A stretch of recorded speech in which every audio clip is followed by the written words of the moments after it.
हम बात करते हैं हड्डियों की। मनुष्य में हड्डियाँ, मानव में टोटल हड्डियाँ कितनी होती हैं? मानव में, मनुष्य में टोटल हड्डियाँ कितनी होती हैं? अगर नवजात की बात करेंगे तो नवजात में कितनी होती हैं? बताइए। नवजात में बिल्कुल तत्काल 300 होती हैं। जैसे जैसे बाल्यावस्था में आते जाएंगे, बाल्यावस्था में कितनी हो जाती हैं? बाल्यावस्था में ये संख्या कितनी हो जाती है? ये 300 लगातार घटेंगी, मतलब आपस में कुछ हड्डियाँ फ्यूज हो जाती हैं, आपस में जुड़ जाती हैं। तो इस तरह से कुल हड्डियों की संख्या कितनी रह जाती है? 208 रह जाती है।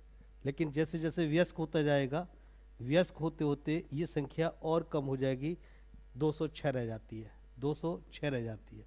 अब देखना यह है कि 206 हड्डी कहाँ कहाँ होती है। 206 हड्डी कहाँ कहाँ होती हैं? तो सबसे पहला पार्ट आता है सिर में। सिर में कुल हड्डियों की संख्या कितनी होती है? जब भी हमसे पूछेगा सिर में कुल कितनी हड्डियां होती हैं, या ये कहे कि गर्दन में कुल कितनी हड्डियां होती हैं, सिर कहे या सिर से गर्दन से ऊपर कहे, गर्दन से ऊपर, तो हड्डियों की संख्या हम कितनी बताएंगे? 29। गर्दन में, गर्दन से ऊपर कुल हड्डियों की संख्या 29। और अगर हम केवल कसूरिक दंड की बात करेंगे, केवल कसूरिक दंड की बात करेंगे, तो कसूरिक दंड में ये हड्डियों की संख्या होती है कुल कितनी? शुरू में होती है 33, बाद में रह जाती है 26। 33 या 26। वयस्क में 26 होती है, लेकिन बाल्यावस्था में ये 33 रहती है। तो ये संख्या कम हो जाती है, आपस में ये फ्यूज हो जाती है। अगर पैरों में कुल हड्डियों की संख्या देखें, टोटल पैर में, तो पैर में टोटल 60 होती हैं। ऐसे हाथों में बात करें, दोनों हाथों को मिला करके, तो हाथ में भी संख्या ये 60 होती है। पैर में 60, हाथ में 60। जो हमसे क्वेश्चन पूछा जाएगा वो या तो सिर का पूछा जाएगा।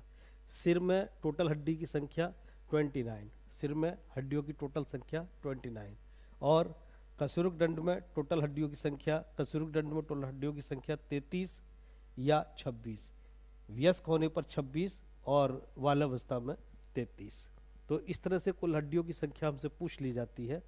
और इसी के आगे अगर हम अलग अलग बात करें इन हड्डियों की संख्या की, तो सिर में जो हमने बात की है, सिर में कुल हड्डियों की संख्या, तो सिर में अगर अलग अलग पूछा जाए कि क्रेनियल में कितनी होती हैं, कपाल में, तो कपाल में कुल 8 होती है। कपाल कह लीजिए या क्रेनियल कह लीजिए, मतलब गर्दन से ऊपर, गर्दन से ऊपर कितनी होती है? 8 होती है।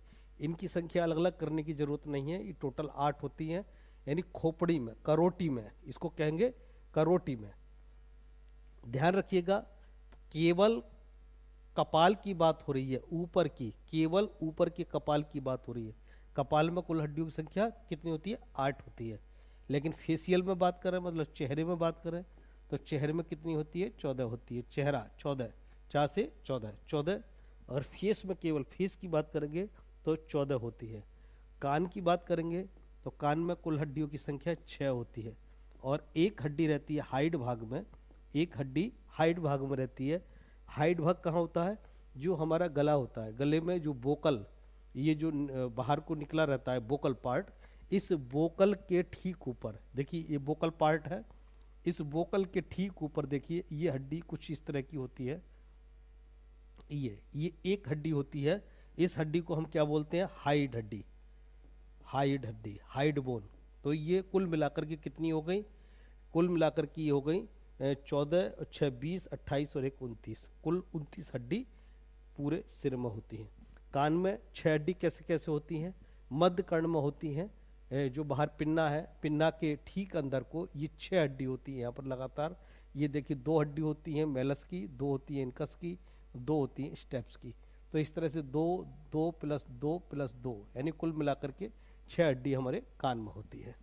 तो इस तरह से हड्डियों की संख्या सिर में कुल कितनी हो गई? 29 हो गई। खूब पूछा जाता है, लेकिन ध्यान रखिएगा ये पूरे सिर की हैं और ये केवल कपाल की है, ऊपर की करोटी की। कपाल को करोटी भी कह सकते हैं, करोटी। तो ये ध्यान रखना है। नेक्स्ट देखते हैं। केवल हम रीढ़ की हड्डी की बात करें, रीढ़ रज्जू की बात करें, रीढ़ की हड्डी की बात करें, मेरुदंड की बात करें, तो मेरुदंड में कुल हड्डियों की संख्या अगर कहेंगे तो टोटल 33 होती है और वयस्क होते होते ये 26 रह जाती है। 33 26, इन 33 या 26 में जो ऊपर की जो 7 होती है उनको बोलते हैं सर्वाइकल, उनको बोलते हैं सर्वाइकल C1 C2 C3, इस तरह से C7 तक होती हैं, जिसमें पहली वाली जो 1 पहली कसुर का जो होती है 1, इसको बोलते हैं एटलस। एटलस, इसको एटलस कहते हैं। पहली कसुरका पूछ लेता है मेरुदंड की पहली कसुरका का नाम क्या है, एटलस है। और सेकंड वाली का क्या है, सेकंड वाली मतलब एटलस के ठीक नीचे उसका नाम होता है एक्सिस, दूसरी वाली एक्सिस। तो 7 सर्वाइकल होती है, जो कहते हैं ना सर्वाइकल पेन है, सर्वाइकल प्रॉब्लम है। सर्वाइकल मतलब ऊपर की 7 हड्डियों में जो प्रॉब्लम होती है वो सर्वाइकल कहलाती है। उसके बाद में फिर जो थोरेटिक रीजन आता है, फिर लंबर रीजन आता है, लंबर, और फिर सैक्रल रीजन आता है, फिर कोक्सियल आता है। तो इस तरह से कुल हड्डियों की संख्या टोटल कितनी होती है, 33 बाल्यावस्था में और 26 जो है वयस्क होते होते। तो हमसे क्वेश्चन केवल यही पूछा जाता है कि ऊपर की जो पहली और दूसरी कशेरुका, इसको बोलते हैं कशेरुका, वर्टिब्रा, कशेरुका वर्टिब्रा, इसका नाम क्या है। और एक और पूछ लिया जाएगा इसमें, एक बीच में एक धागा होता है जिसको नोटोकॉर्ड कहते हैं, नोटोकॉर्ड कहा जाता है। यही धागा हमारी सूचनाओं को इधर से उधर ले जाने का काम करता है, तंत्र का नर्वस सिस्टम से जुड़ा हुआ रहता है। जब भी कोई सूचना आती है कहीं से भी, तो 2 तरह की सूचना होती है। एक सूचना वो होती है जो हमारे मस्तिष्क में जाती है, मस्तिष्क में सेरिब्रम, जो सेरिब्रम होता है हमारा आगे का भाग होता है, सेरिब्रम कंट्रोल करता है। और एक बीच में होता है भेजा, जिसको मेडुला कहते हैं, और मेडुला के ठीक नीचे होता है मेरुरज्जु। तो ये मेरुरज्जु कंट्रोल करती है। जैसे हमारी अचानक जो है कोहनी कहीं लग जाए तो अचानक जो झटका लगेगा, तो झटके की जैसी जो क्या है वो कहाँ से कंट्रोल होगा, मेरुरज्जु से कंट्रोल होगा, इस तरह की। नेक्स्ट लेते हैं, ये हमारी रिब्स की बात कर रहे हैं हम, रिब्स कह लीजिए, पसलियाँ कह लीजिए, पसलियाँ। ये पसलियाँ कुल कितनी होती हैं, ये 12 जोड़ी होती है, 12 जोड़ी कह लीजिए, या टोटल 24 संख्या होती है। 12 इधर होती है, 12 राइट में होती है, तो कुल मिलाकर के 24 होंगी। ये पहली 7, इनको ट्रू रिब्स कहते हैं। पहली 7 के लिए ट्रू रिब्स कहते हैं। और 11 और 12 जब हमारी कोई टीबी जैसा रोग लग जाता है तो इसमें जो गलने लगती हैं वो 11 और 12 होती है। तो इस तरह से इनमें संख्या पूछ लेता है। और इसमें एक चीज़ और, जो मेन सामने के लिए जो हड्डी होती है उसको बोलते हैं स्टर्नम हड्डी। ये वही स्टर्नम हड्डी है, सीने की हड्डी है, जिसके नीचे क्या होता है, हार्ट सुरक्षित रहता है। हार्ट, हमारा हार्ट सुरक्षित रहता है। हार्ट के ऊपर मिलने वाली झिल्ली को क्या बोला जाता है, हार्ट के ऊपर मिलने वाली झिल्ली को, जो झिल्ली होती है जो उसको संभाल कर रखती है, उसको बोलते हैं पेरिकार्डियम। पेरिकार्डियम, पेरिकार्डियम झिल्ली, इसके नीचे जो द्रव होता है वो पेरिकार्डियम द्रव होता है। तो इस तरह से इसमें 2-3 क्वेश्चन पूछ लिए जाते हैं। अब हमारे हाथ से क्वेश्चन पूछे जाते हैं कि हाथ में जो हड्डियां होती हैं, हाथ में जो वहां में जो हड्डी होती है उसको क्या बोला जाता है, उसको बोला जाता है ह्यूमरस। वहां की हड्डी को ह्यूमरस बोला जाता है, ह्यूमरस, ह्यूमरस। और कोहनी के बाद की जो हड्डियां होती हैं उसमें 2 हड्डियां होती हैं एक साथ, एक को बोला जाता है अल्ना, अल्ना एक को, और दूसरी को बोला जाता है रेडियो, रेडियो अल्ना या रेडियस। इसको रेडियो भी कह देते हैं, रेडियस भी कह देते हैं। रेडियो अल्ना एक दूसरे पर फिसलती रहती है। तो रेडियो और अल्ना ये 2 हड्डियां होती है, और वहां से लगी हुई होगी कौन सी, ह्यूमरस हड्डी, ये ह्यूमरस हड्डी। उसके बाद जो पंजा होता है, पंजे में शुरू में जो हड्डी होती है पंजे में, उनको बोलेंगे कार्पसल्स, और उसके बाद फिर मेटाकार्पसल्स, और फिर मेटाकार्पसल्स फेलेमन्स। तो इस तरह से ये टोटल जो हड्डियों की संख्या दोनों हाथों को मिला करके ये 60 होती है। ये टोटल हड्डियों की संख्या इसमें 60 होती है। केवल हड्डियों के नाम पूछे जाते हैं। और ये भी पूछ लेता है कि ह्यूमरस हड्डी कहाँ लगी होती है, स्कैपुला से फिट रहती है, स्कैपुला से फिट रहती है। नेक्स्ट लेते हैं पैर की हड्डियों में। पैर की, जैसे हाथ की हड्डियां होती है ऐसी पैर की हड्डियां भी, ऊपर की जो हड्डी होती है जांघ की तरफ की हड्डी होती है उसको बोलते हैं फीमर। फीमर इस शरीर की सबसे मजबूत हड्डी है और सबसे लंबी हड्डी भी है, फीमर। इसी के बाद में फिर घुटने के बाद में फिर 2 पार्ट में हड्डी हो जाती है, एक का नाम होता है टिबिया और एक का नाम होता है फिबुला, टिबिया और फिबुला। और इस जॉइंट पे जो एक कैप सी होती है इसको बोलते हैं पटेला। जो हमारे घुटने पर जो कैप सी होती है उसको पटेला बोला जाता है। और इस तरह से ये जो हड्डियां हैं दोनों दोनों पैर को मिला करके ये भी संख्या 60 होती है, दोनों पैर को मिला करके। नेक्स्ट लेते हैं, इनके जॉइंट पूछ लिए जाते हैं कौन सी हड्डी में कौन सा जॉइंट होता है। तो सबसे पहला जॉइंट लेते हैं wall and socket joint. Wall and socket joint. Wall क्या होता है, एक वॉल एक सॉकेट में फिट रहती है। जैसे ये सॉकेट है इसमें वॉल फिट होगी, इसमें चाहे जिधर को भी घुमा लें ये बॉल के रूप में फिट रहता है। तो इस तरह से कहाँ देखने को मिलता है, जैसे हमारा ये हाथ है, हाथ हम चाहे किधर को भी घुमा लें ये बॉल एंड सॉकेट बोला जाएगा। चारों तरफ को घुमा सकते हैं। एक बॉल जो है ये सॉकेट में फिट रहती है। तो ये कहाँ मिलेगा, हमारे वहाँ में मिलेगा, वहाँ में। और हमारे कूल्हे में देखने को मिलेगा। वहाँ में कौन कौन सी हड्डी के साथ होगा, वहाँ में कौन सी हड्डी होती है, ह्यूमरस होती है। ये ह्यूमरस हड्डी फिट होगी। और पैर में ये वाली कौन सी है, फीमर हड्डी होती है। फीमर हड्डी जो कूल्हे के साथ में जॉइंट बनाता है वॉल एंड सॉकेट बनाता है। और हमारी बाह में ह्यूमरस हड्डी जो जॉइंट बनाती है वो वॉल एंड सॉकेट जॉइंट बनाती है। एक होता है हिंज जॉइंट या कब्जेदार संधि। कब्जेदार जॉइंट, कब्जेदार क्या होगा कि एक साइड को तो मुड़ जाएगा लेकिन दूसरी साइड को नहीं मुड़ेगा, ये दूसरी साइड को नहीं जाएगा। जैसे किवाड़ होती है, किवाड़ दरवाजा एक साइड को तो मुड़ेगा लेकिन दूसरी साइड को नहीं जाएगा। तो कब्जा होता है उसमें, कब्जेदार। तो एक साइड को आएगा तो ये कहाँ होगा, हमारी कोहनी में होगा। इस तरह का जॉइंट कहाँ मिलेगा, हमारी कोहनी में मिलेगा। और हमारे घुटने में मिलेगा ये जॉइंट, घुटने में। और हमारी उंगलियों में मिलेगा। देखिए उंगलियां पीछे को नहीं जाएंगी, आगे को तो मुड़ जाएंगी, उंगलियों में मिलेगा। तो इसमें पूछ लेगा कोहनी में किस किस की हड्डी के साथ होता है। इधर होता है कौन सा, इधर ह्यूमरस और रेडियो और अल्ना। ये ह्यूमरस और रेडियो अल्ना के साथ रहता है, रेडियो और अल्ना के साथ रहता है। ऐसी घुटने में फीमर के साथ क्या होगी, टिबिया और फिबुला, इस तरह से। तो ये हो गया कौन सा, हिंज जॉइंट।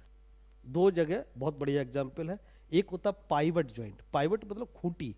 जैसे ये खूंटी है, इस खूंटी के ऊपर कोई चीज रख दे तो इधर उधर को घूम सकती है, ये खूंटी पर ये घूम सकती है। तो ये कौन सा हो जाएगा, पाइवट जॉइंट हो जाएगा, या इसको खूंटी जॉइंट कहेंगे। जैसे कि हमारा सिर जो मुड़िया जो रखी हुई है किस पे, जो कशेरुक दंड है, नीचे कशेरुक दंड है, इस पर ये घूम सकती है, तो ये पाइवट जॉइंट हो गया। इस तरह से ये पाइवट जॉइंट बोलेंगे। एक होता है सैंडल जॉइंट, सैंडल संधि में क्या होगा, जैसे ये है इस तरह से और इसके ऊपर हमने ये टिका दिया, ये इस तरह से हमने ये टिका दिया, तो इस तरह से ये टिका के जो बनेगा इसको बोलेंगे सैंडल जॉइंट। ये हमारे अंगूठे में होता है। इस तरह का जॉइंट किस में होता है, अंगूठे में होता है, सैंडल जॉइंट। बहुत पूछा जाता है कि अंगूठे में किस तरह का जॉइंट होता है, ये सैंडल जॉइंट होता है। एक होता है फिसलन जॉइंट, एक दूसरे फिसलती हैं। जैसे आपने देखा हाथ में रेडियो और अल्ला, ये रेडियो है और ये अल्ला। तो रेडियो और अल्ला पर कौन सा जॉइंट है, फिसलन जॉइंट। ग्लाइंडिंग जॉइंट, एक दूसरे पर फिसलती है ये। ऐसे ही हाथ में होगा रेडियो और अल्ला के बीच में, ऐसी पैर में होगा टिबिया फिबुला के बीच में। टिबिया और फिबुला एक दूसरे पर फिसलती है। तो इस तरह के जॉइंट पूछ लिए जाते हैं कि हमारे शरीर में कितने प्रकार के जॉइंट होते हैं, कौन कौन से होते हैं।